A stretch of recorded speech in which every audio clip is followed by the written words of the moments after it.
Hi, I'm Paul Holtom at the Centre for Trust, Peace and Social Relations. I explore measures that ensure that arms transfers do not contribute to armed conflict, violations of international humanitarian or human rights law, or armed or serious organised crime. In particular, I focus upon three areas. The first is monitoring illicit and licit arms flows.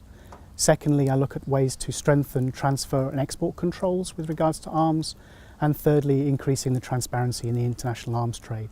Now, in this regard, I've worked with national governments, regional organisations such as the European Union and the Organisation for Security and Cooperation in Europe, and of course the United Nations.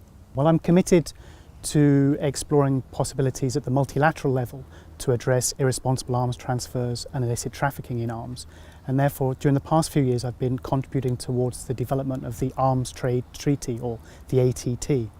Now, the ATT is a global, legally binding agreement to establish minimum standards for controlling and regulating the international arms trade, for increasing transparency, for putting forward measures to combat illicit trafficking, and also for overall reducing human suffering connected with the arms trade. It's around 100 years ago that arms producers and salesmen earned the sobriquet, the Merchants of Death, for their role in the start and the outbreak of the First World War. Since that time, they've still been considered to be influential providers of the tools of war and conflict in many of the situations around the world that we see today. However, increasingly, Western governments are placing considerable levels of trust in arms companies and brokers to act as responsible stakeholders for peace and security, and not only to pursue profits.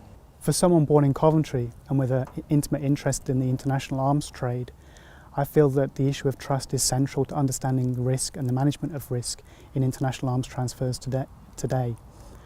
Now, we're located not that far from Matrix Churchill, a name that gained infamy in regards to the Arms to Iraq scandal, and therefore I suggest we should be wary and pay close attention to those involved in the international arms trade, and the question of trust and the question of contributing towards peace processes is therefore critical in this regard.